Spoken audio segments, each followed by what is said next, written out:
Clear ہو گیا؟ یہ جملہ آپ کسی انٹرنیشنل عدالت میں بھی لے جائیں تو وہ آپ کے علماء کی جہالت کے اوپر ہنسیں گے کہ اس کے بعد رسول اللہ کو یہ کہنے کی ضرورت ہے کہ جب نماز شروع کرنا تو ہاتھ کانوں تک اٹھانا، جب رکوع میں جانا تو ہاتھ کانوں تک اٹھانا، جب رکوع سے سر اٹھانا تو ہاتھ کانوں تک اٹھانا، سبحان ربی العظیم رکوع میں پڑھنا، سبحان ربی العلیٰ سجدے میں پڑھنا، فجر کے 2 فرض پڑھنا، زور کے، یہ سارا کچھ آپ کو کہنے کی ضرورت ہے جو لوگ 20 دن سے حضور کو دیکھ رہے ہیں۔ اس کے بعد صرف ایک ہماری ذمہ داری ہے کہ جس شخص کو حضور نے یہ کہا نا تم نے نماز ویسے اسٹیبلش کرنی ہے جس طرح مجھے تم نے دیکھا ہے، ہم اس شخص سے یہ بتا دیں کہ حضور کو نماز پڑھتے ہوئے اس نے کیسے دیکھا ہے، پھر کام ختم ہو گیا نا۔ رفع الیدین کا حکم آ جائے گا نا بیچ میں، جب آپ نے کہا تم نے نماز اس طرح پڑھنی ہے جس طرح مجھے پڑھتے ہوئے دیکھا، جوامع کلمات ہو گئے۔ تو سرکار مالک بن حویرث سے پوچھ لیں، بخاری مسلم دونوں میں موجود ہے کہ مالک بن حویرث رضی اللہ تعالیٰ عنہ کہتے ہیں کہ جب نبی علیہ السلام نماز شروع کرتے تو دونوں ہاتھ کانوں تک اٹھاتے۔ بخاری میں صرف ہے کہ اٹھاتے، مسلم میں ہے کانوں تک، اور بخاری میں عبداللہ بن عمر کی جو حدیث ہے اس میں ہے کندھوں تک، ہتھیلیاں کندھوں کی سیدھ میں، انگلیاں کانوں کی سیدھ میں، یا یوں بھی اٹھا سکتے ہیں، کانوں تک اٹھاتے، اور رکوع میں جاتے وقت کانوں تک اٹھاتے، اور رکوع سے سر اٹھاتے تو کانوں تک اٹھاتے۔ مالک بن حویرث خود نماز کا طریقہ سکھا رہے ہیں، بلکہ بخاری میں الفاظ ہیں، وہ کہتے ہیں نماز کا میرا ارادہ نہیں تھا، میں تمہیں نماز سکھانے کے لیے بتا رہا ہوں کہ میں نے نبی علیہ السلام کو اس طرح نماز پڑھتے ہوئے دیکھا ہے رفع الیدین کے ساتھ۔ اور ایون بخاری میں جلسہ استراحت آیا ہے کہ مالک بن حویرث پہلی اور تیسری رکعت میں اس وقت تک نہیں کھڑے ہوتے تھے دوسری اور چوتھی رکعت کے لیے جب تک بیٹھ نہ جائیں دوسرا سجدہ کر کے بھی۔ ویسے تو الگ سے بھی بخاری میں حکم ہے، نبی علیہ السلام نے ایک تیزی سے صحابی کو نماز پڑھتے ہوئے دیکھا تو فرمایا دوبارہ پڑھو، تم نے نماز نہیں پڑھی۔ 3 دفعہ ہوا تو چوتھی دفعہ آپ نے جب اس کو نماز کا طریقہ سکھایا تو اس میں آپ نے فرمایا پوری تفصیل کے ساتھ ہے، جب آپ سجدے پہ پہنچے فرمایا پہلا سجدہ کرو پھر سکون سے بیٹھ جاؤ، پھر دوسرا سجدہ کرو پھر سکون سے بیٹھو، اور پھر اگلی رکعت کے لیے کھڑے ہو۔ اس میں جلسہ استراحت کا ذکر موجود ہے۔ مالک بن حویرث کہتے ہیں میرا ارادہ نہیں تھا، میں صرف نماز سکھانے کے لیے تمہیں بتا رہا ہوں۔ اور مالک بن حویرث وہ ہیں جو حضور کی وفات سے 1-1.5 سال پہلے مسلمان ہوئے ہیں، اور آپ کو دیوبندی بریلوی حنفی کہانی کرا رہے ہیں جی مکے میں رفع الیدین ہوتا تھا، مدینے میں منع ہو گیا۔ اور رفع الیدین کے جتنے راوی ہیں نا میجورٹی وہ ہیں جو فتح مکہ کے بعد مسلمان ہوئے ہیں، ہجرت مدینہ نہیں، فتح مکہ کے بعد 8 ہجری کے بعد۔ وائل بن حجر کی حدیث ہے مسلم شریف میں، ابو داؤد میں، بلکہ وائل بن حجر تو پھر 1 سال بعد ابو داؤد میں سنن نسائی میں آئے کہ دوبارہ آئے، وہ کہتے ہیں میں نے سردیوں میں دیکھا کہ صحابہ کرام چادروں کے اندر سے رفع الیدین کر رہے ہوتے تھے۔ اس سے یہ بھی مسئلہ پتہ چل گیا کہ چادر کے لیے ہاتھ باہر نکالنے کی ضرورت نہیں، اندر سے بھی رفع الیدین ہو سکتا ہے۔ 8 ہجری میں بندہ مسلمان ہو رہا ہے، 9 ہجری میں وہ دوبارہ سردیوں کے موسم میں حضور کی نماز دیکھنے کے لیے آیا مدینہ شریف، اور رفع الیدین سے پڑھتے ہوئے دیکھ رہا ہے۔ تو مسوخ کس ٹائم ہوا ہے؟ کوئی نہیں ہوا سرکار۔ سنی اور شیعہ دونوں قائل ہیں رکوع میں جاتے وقت، رکوع سے اٹھتے وقت، اور تیسری رکعت سے اٹھتے وقت رفع الیدین کرنے کے اوپر۔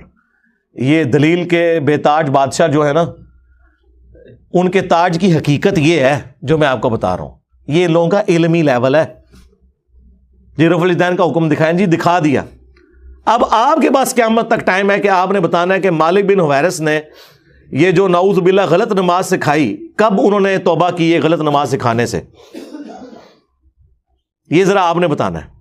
ابو حمید سعدی کی حدیث بخاری میں بھی ہے اور تفصیل کے ساتھ جامعہ ترمذی اور سنن نبی داؤد میں 10 صحابہ کی موجودگی میں انہوں نے نماز کا طریقہ جب سکھایا تو باقی 10 لوگوں نے کہا کہ آپ تو بالکل اینڈ پہ مسلمان ہوئے ہیں۔ انہوں نے کہا کہ اس میں کوئی لڑائی جھگڑے والی بات نہیں، میں تمہارے سامنے نماز پڑھتا ہوں، اگر میں غلطی کروں مجھے بتا دینا۔ تو انہوں نے 10 صحابہ کی موجودگی میں نماز پڑھی۔ اس سے یہ بھی ثابت ہو گیا کہ وہ شخص نماز کا طریقہ بیان کر رہا تھا جو اینڈ پہ مسلمان ہوا، اور باقی صحابہ کہہ رہے ہیں تو بالکل آخر میں آیا۔ اور پھر جب وہ نماز کا طریقہ بتا چکے تو 10 نے بیک زبان کہا کہ آپ نے بالکل صحیح نماز پڑھی، رسول اللہ اسی طرح نماز پڑھا کرتے تھے۔ مراد یہ کہ حضور کی وفات کے بعد ذکر ہو رہا ہے، اور یہ ایٹ لیسٹ 30 سال بعد کا واقعہ حضور کی وفات کے، فوراً بعد بھی ہو کوئی فرق نہیں پڑتا۔ 10 کے 10 کو غلطی، جس میں ابو قتادہ بھی شامل ہے سینئر اصحاب میں سے۔ اس میں انہوں نے رفع الیدین کا ذکر کیا ہے, جلسہ استراحت کا ذکر کیا ہے, تورک بیٹھنے کا ذکر کیا ہے چوتھی رکعت میں, بائیں سرین پہ بیٹھ کے دایاں یعنی پاؤں کھڑا کر کے اس کے نیچے سے بائیں پاؤں کو گزارنا. اور ابو داؤد میں تو الفاظ ہیں کہ جب نبی علیہ السلام نماز کا ارادہ کرتے تو نبی علیہ السلام قبلہ رخ کھڑے ہوتے اور اپنے ہاتھوں کو کندھوں تک بلند کرتے, یہاں تک کہ ہر ہڈی اپنی جگہ پر جب واپس آ جاتی پھر آپ قرات شروع کرتے. اس سے میں نے ثابت کیا کہ انہوں نے ہاتھ چھوڑ کے نماز پڑھی ہے, کیونکہ جب بھی کوئی نماز شروع کرنے کا ارادہ کرتا ہے تو ہاتھ باندھ کے نہیں نماز پڑھتا, یوں کھڑا ہوا ہے اور وہ نماز یوں شروع کرتا ہے اور ہر ہڈی اپنی جگہ پر واپس آ جاتی. یہاں موقع تھا وہ کہتے ہیں کہ ہر ہڈی دایاں ہاتھ بائیں پر آ جاتا, نہیں, انہوں نے کہا اپنی واپس اپنی جگہ پہ آ جاتی. اس سے نبی علیہ السلام سے بھی ہاتھ چھوڑ کے نماز پڑھنا ثابت ہے. ویسے عبداللہ ابن زبیر کی الگ سے حدیث ہے المصنف ابن ابی شیبہ میں, باقاعدہ باب باندھا ہے امام ابن ابی شیبہ, امام بخاری مسلم کے استاد نے, کہ ان صحابہ اور تابعین کا بیان جو ہاتھ باندھ کے نماز پڑھتے تھے, جو ہاتھ چھوڑ کے. ہمارے نزدیک دونوں طریقے درست ہیں, ہاتھ باندھنا بھی ہاتھ چھوڑنا بھی. تو وہاں پہ پھر 11 صحابہ کی یہ گواہی ہوگی, 10 وہ اور 11واں جو سکھا رہا تھا. تسی 11ویں لی سرکار نو مندے ہو, اسی 11 سرکاراں نو مننے ہیں, اور ساڈی سرکاراں ہو جو صحابہ نے. جی رفع الیدین کا حکم دکھا دیا, جی دکھا دیا ہے, اور آپ رفع الیدین کا مذاق جو اڑاتے ہیں, اللہ سے ڈر جائیں. گھوڑوں کے دموں کے ساتھ اسے تشبیہ دیتے ہیں. کیا رسول اللہ پوری زندگی اس طریقے سے نماز پڑھتے رہے جس کو آپ نے بعد میں کہنا تھا یہ گھوڑوں کی دمیں ہیں؟ آپ خود سوچیں اغلن, کیونکہ میں نے تو ثابت کر دیا کہ حضور اپنی وفات سے 1 سال پہلے تک کر رہے ہیں. ویسے تو میں نے مسئلہ 70B میں ثابت کیا ہے کہ وفات تک, وہ کہتے ہیں وفات تک کا لفظ جی موجود ہے. جب حضور کی وفات کے بعد صحابہ کرام نماز کا طریقہ سکھا رہے ہیں تو وفات تک ہی ہوا نا, لاجیکل ہے. یہ تو نہیں کہ منسوخ شدہ طریقہ انہوں نے سکھانا تھا. باقی تفصیل وہ دیکھ لیں, 2.25 گھنٹے کا لیکچر ہے. ان کے 8 دھوکوں کے جو میں نے جواب دیے ہیں جی, بغلوں میں بت رکھ کے آتے تھے, ٹھیک ہے جی, گھوڑوں کی دموں والی روایت مسلم شریف سے آؤٹ آف کانٹیکسٹ, جابر بن سمرہ والی شریر گھوڑوں کی دمیں, وہ 4 روایتیں کٹھی ہیں, اس میں باقاعدہ موجود ہے کہ وہ سلام پھیرتے وقت زانوں سے ہاتھوں کو اٹھاتے تھے. وہ کہتے ہیں نہیں, ایک روایت میں اس کے بغیر ذکر ہے. کچھ لوگ کہتے ہیں کہ اناف کے مسلک میں رفع دین نہ کر کے رسول اللہ کی نافرمانی کرتے ہیں, اس مسئلے پہ رہنمائی فرمائیں. یعنی حضور پاک کی نافرمانی یا رفع دین نہ کرنا.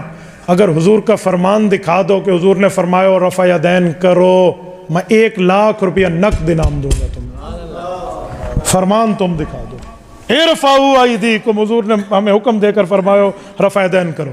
تو کبھی فرمان نہیں دکھا سکتا کرنے کا, میں فرمان دکھا سکتا ہوں چھوڑنے کا. صحیح مسلم جلد نمبر 1 صفحہ نمبر 181 کتاب الصلاۃ, حضرت جابر ابن سمرہ فرماتے ہیں خرج رسول اللہ صلی اللہ علیہ وسلم وکنا صلینا, حضور پاک تشریف لائے, ہم نماز پڑھ رہے تھے. حضور پاک نے فرمایا مالی اراکم رافعی ایدیکم کأنہا اذناب خیل شمس اسکنوا فی الصلاۃ, کہا یہ تم شریر گھوڑوں کی طرح دم ہلا رہے ہو, نماز میں رفع دین نہ کرنا, سکون سے نماز پڑھنا. یہ پیغمبر کی صحیح حدیث ہے, صحیح مسلم ہے, جلد اول ہے, صفحہ 181 ہے, کتاب الصلاۃ ہے. کہتے ہیں اس حدیث پاک کی اگلی حدیث ہے کہ وہ سلام مراد ہے. تو میں نے کہا اگلی حدیث کا مسئلہ اور ہے, یہ حدیث میں سلام کا لفظ نہیں ہے. سرکار یہ حدیث ابو داؤد میں بھی ہے, سنن نسائی میں بھی ہے, باقاعدہ اس کے اوپر اماموں نے باب باندھے ہوئے ہیں کہ یہ حدیث کس سے متعلق ہے, آپ کے رد کے اوپر کہ سلام پھیرتے وقت. امام نووی نے بھی مسلم کے باب کے اوپر یہ لکھا ہوا ہے. اس سے بڑھ کر امام بخاری نے جز رفع الیدین میں لکھا ہے کہ جو گھوڑوں کی دموں والی حدیث رفع الیدین پہ لگاتے ہیں انہیں ڈرنا چاہیے کہ اللہ کا عذاب نہ ان پر آ جائے. سورہ نور کی آیت کوٹ کی کہ رسول اللہ کے ساتھ دشمنی کر رہے ہیں, یہ سنت کا مذاق اڑا رہے ہیں. اور جز رفع الیدین پہ جو میں نے ویڈیو ریکارڈ کرائی ہے, جو کچھ امام بخاری نے ان کی طبیعت صاف کی بھی ہے, وہ 70B مسئلہ آپ ضرور دیکھیں. رفع الیدین سے متعلق فرقہ وارانہ نظریات کا تحقیقی جائزہ, اس میں ان کے آپ کو جھوٹ پتہ چلیں گے کہ یہ جھوٹ کی بنیاد پہ کھڑے ہیں. اور ہم تو بڑے خوش ہوتے ہیں کوئی گھوڑوں کی دموں والی حدیث بتا دے, بت رکھنے والی جھوٹی بات خود گھڑی بھی بتا دے, ہم پھر کہتے ہیں آپ کو بتائیں گے.